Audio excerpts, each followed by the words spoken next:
Assalamualaikum warahmatullahi wabarakatuh. Salam sobat pembangunan. Kembali lagi bersama kami di podcast Bangun Aceh. Kali ini kita kedatangan tamu dari Biro Administrasi Pembangunan Provinsi Sumatera Utara bersama Bapak Dr. Andes Tony Siburian dan Bapak Mahfud Fahmi Eskom ya. Dan bersama saya sendiri Muhijaz selaku host podcast Bangun Aceh. Kita akan coba berbincang-bincang terkait pelaksanaan Biro Administrasi Pembangunan Provinsi Sumatera Utara maupun Provinsi Aceh.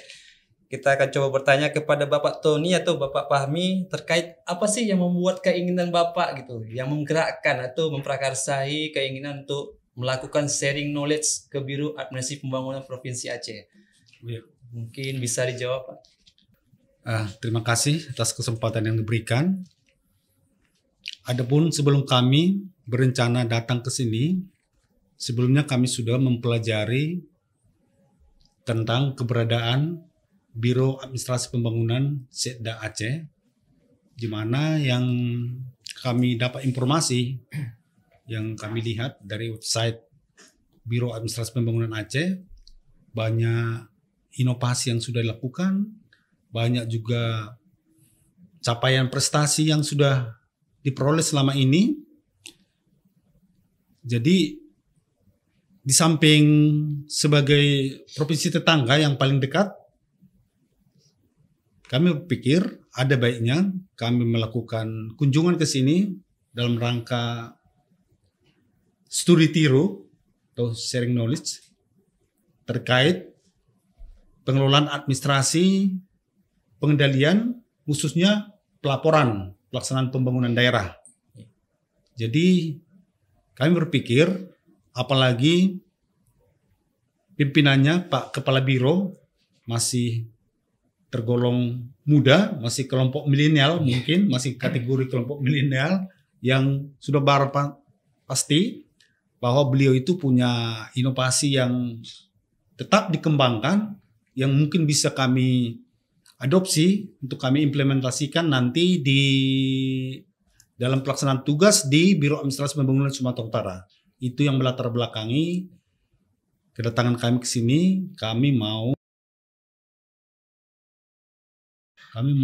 melihat apa trik yang dilakukan oleh Biro Administrasi Pembangunan Aceh sehingga berhasil di dalam mengelola administrasi pembangunan di Aceh pada umumnya, seperti itu.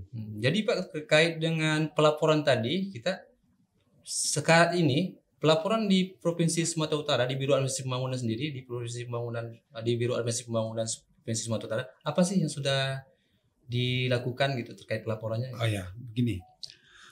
Sebelumnya bisa kami sampaikan bahwa selama ini pun capaian kinerja perangkat daerah atau OPD di pemerintah Provinsi Sumatera Utara sudah disampaikan secara manual. Tetapi ternyata itu selalu disampaikan tidak tepat waktu. Artinya kalau data-data laporan realisasi fisik dan keuangan tidak disampaikan secara tepat waktu dan tidak akurat, kami berpikir itu tidak begitu bermanfaat. Kalau data atau informasi disampaikan tidak tepat waktu, itu tidak bisa digunakan sebagai bahan rujukan.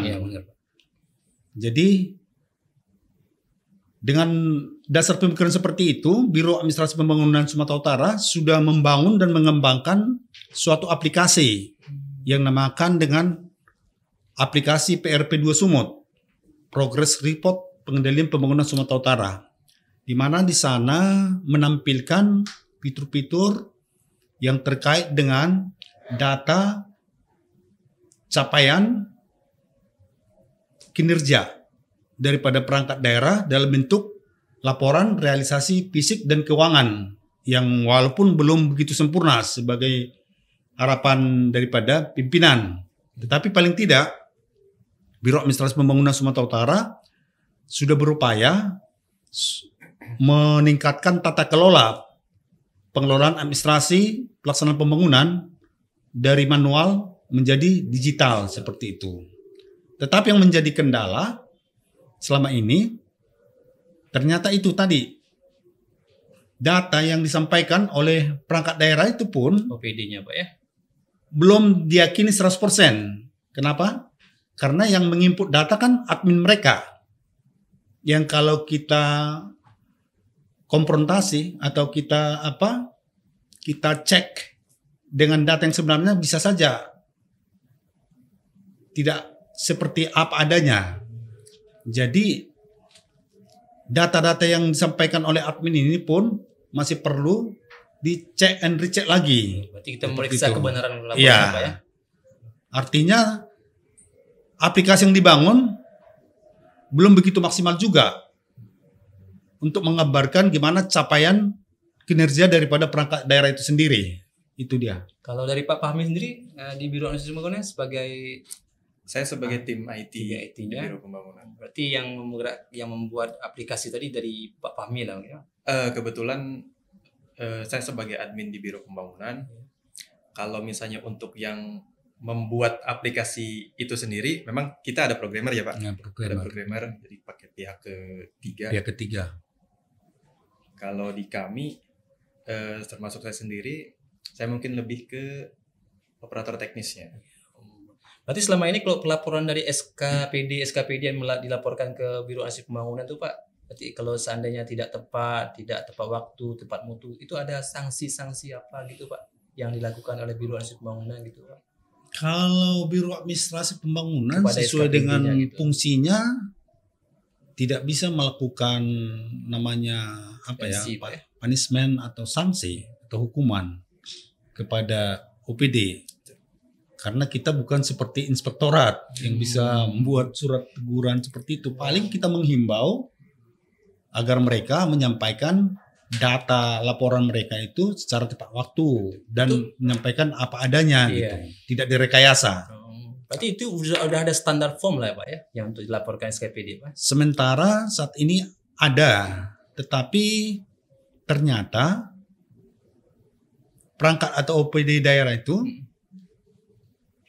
berpikir bahwa POM yang dibangun atau disiapkan oleh Biro Administrasi Pembangunan Setda Provinsi Sumatera Utara itu terkadang tidak sesuai dengan kebutuhan mereka. Beda-beda kebutuhan OPD A, OPD B, dan seterusnya. Jadi kita juga minta masukan dari mereka. Seperti apa POM yang ideal yang mereka butuhkan. Artinya apa? Setelah kita dapat gambaran seperti itu, kita kan menggunakan jasa pihak ketiga nih. Programmer itu kan harus buat Pak ya. Buat lagi coding ulang lagi seperti itu. Jadi kesulitannya di situ dia. Berarti pelaporan itu menentukan dari SKPD-nya lah Pak ya, sesuai kebutuhan mereka Pak. Sesuai kebutuhan bukan mereka. Kebutuhan dari pembangunan Pak ya untuk ya kebutuhan pelaporan mereka seperti itu kan. Oh, iya.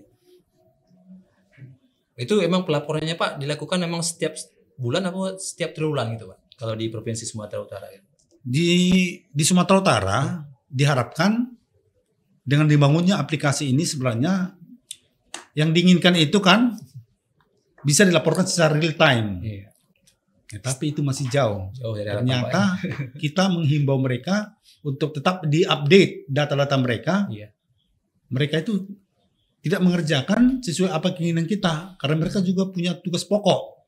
Itu kan tugas tambahan. Iya. Yang seperti saya sampaikan bahwa kalau hanya kita membangun aplikasi tanpa didukung oleh kebijakan pimpinan, paling tidak dengan payung hukum, ada regulasi, ya itu tidak membuat mereka mereka bisa artinya tidak menganggap itu merupakan kewajiban yang utama. Iya, Pak. Itu bukan prioritas lah Pak berarti Pak. Tugas tambahan buat mereka. Jadi tidak ada dasar buat kita sebenarnya untuk menegur sepanjang belum ada kita keluarkan regulasi. Gitu Pak. Berarti selama ini Biro Administrasi Pembangunan Provinsi Sumatera ketika meminta pelaporan itu di OPD atau SKPD-nya ada dilakukan dengan surat dari pimpinan gitu Pak? Surat-surat untuk sebelumnya atau melakukan sosialisasi terkait formatnya, pengisiannya ataupun seperti surat-surat dari pimpinan surat sekda untuk mewajibkan melaporkan setiap bulan atau setiap bulannya triwulannya kepada Biro Administrasi Pembangunan Provinsi Sumatera Utara gitu.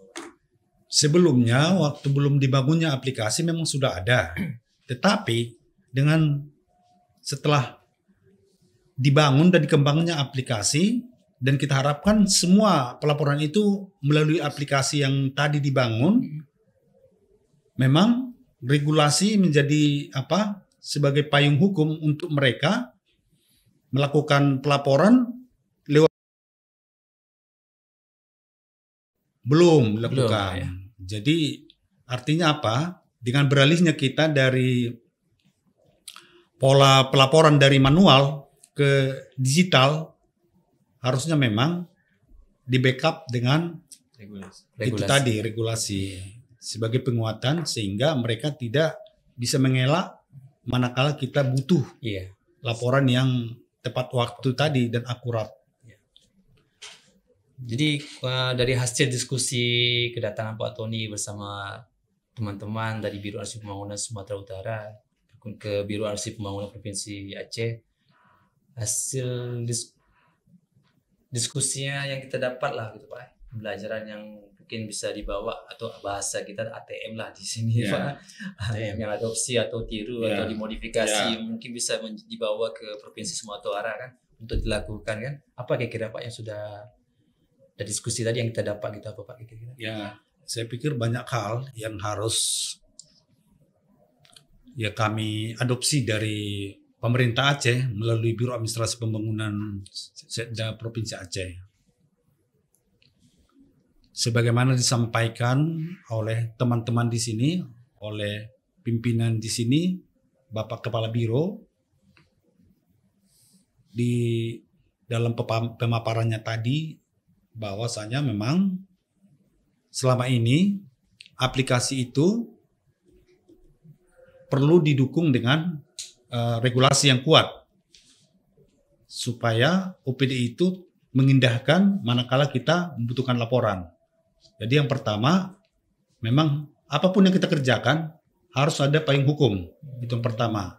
Itu yang kami catat di sini. Tetap ke payung hukum. Payung hukum. Baru yang kedua, kita ternyata tidak bisa bekerja sendiri dengan pola kita sendiri. Tetap kita harus berkolaborasi.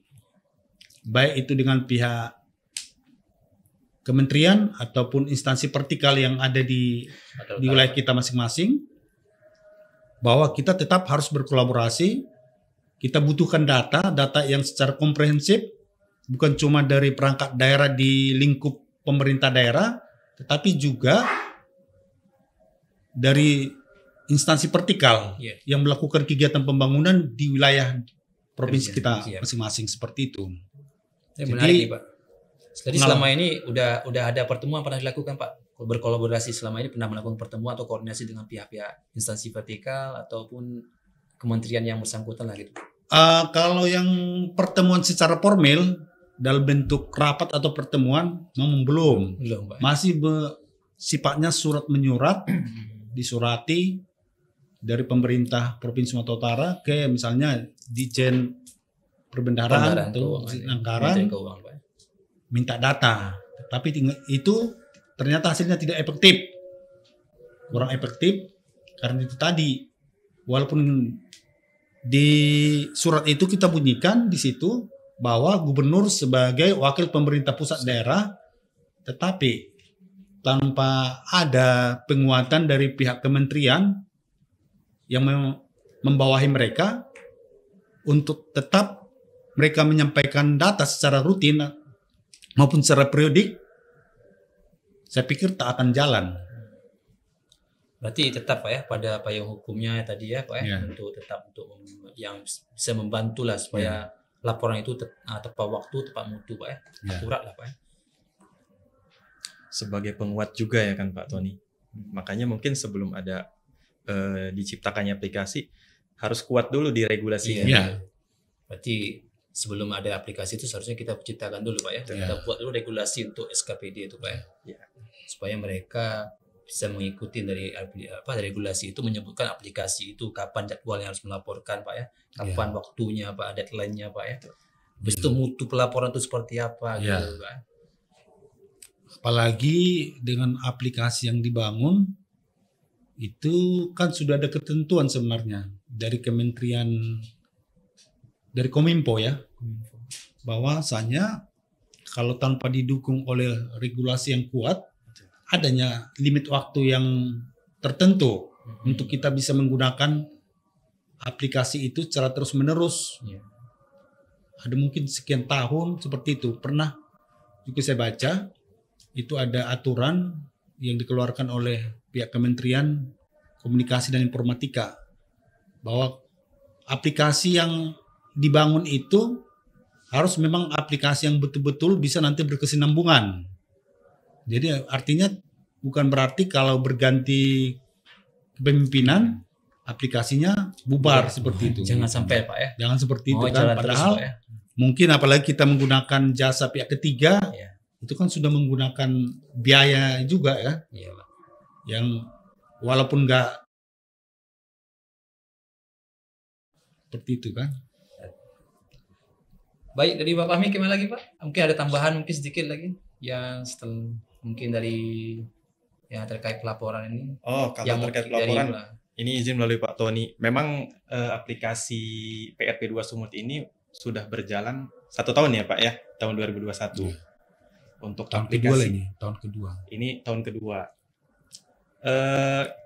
Di kami sendiri untuk di aplikasi ya terus berkembang, terus dikembang sesuai dengan kebutuhan pimpinan daerah sih.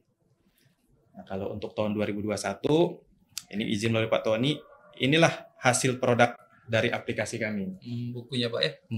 Tapi memang masih banyak kekurangan, kami lagi sempurnakan lagi.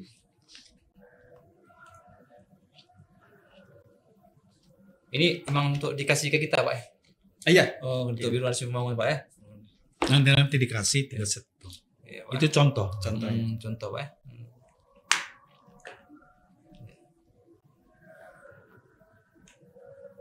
Kalau dari Biro Pembangunan ada sendiri, ada aplikasi yang udah berjalan atau gimana?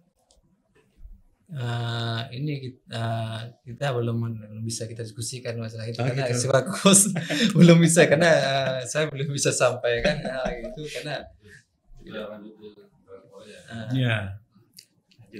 mungkin dari hasil diskusi Bapak mungkin melihat dari website tentang keinginan Bapak yang tadi Bapak lakukan untuk melakukan sharing knowledge kan.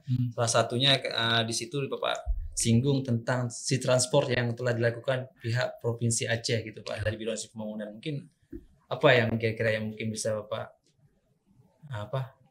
tadilah seperti tadi yang Bapak mungkin bisa Bapak ambil gitu Pak untuk melakukan. Kalau saya melihat tadi dari apa yang sudah ditampilkan atau dipaparkan oleh Pak Kepala Biro, Pak Robi, bahwa memang POM atau format yang tadi sudah disampaikan itu memang sangat baik menurut saya. Itu perlu kami implementasikan dalam model atau format pelaporan kami nanti di aplikasi PRP2 Sumut. Itu sepertinya bisa menjadi bahan buat kami untuk mengembangkan aplikasi laporan yang dihasilkan.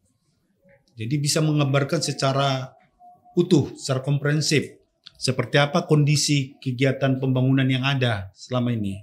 Bukan hanya sebatas laporan realisasi fisik dan keuangan, tetapi nampak juga di situ gimana gambaran atau progres dari mulai 0% sampai 100% dan kemudian titik-titik koordinatnya jelas dia berada di mana lokasi pembangunan itu. Kegiatan itu Pak ya.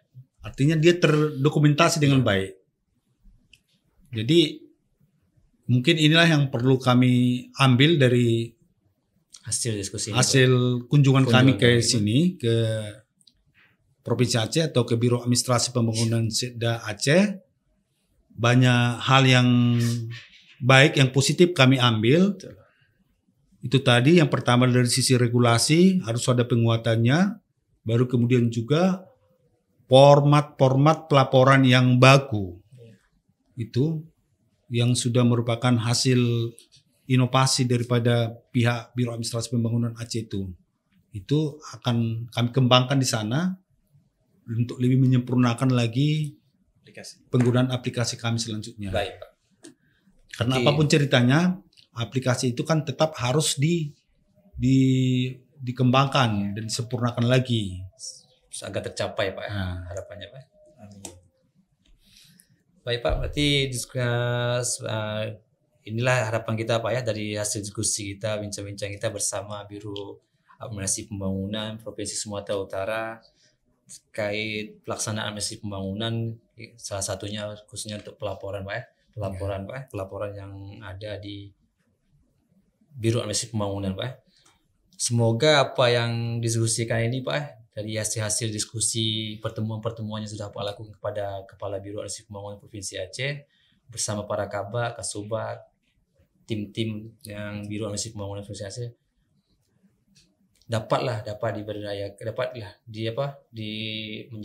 menjadi progres kemajuan untuk pembangunan itu sendiri Pak ya. Pembangunan khususnya di Biro Administrasi Pembangunan Provinsi Sumatera Utara dan Provinsi Aceh Pak.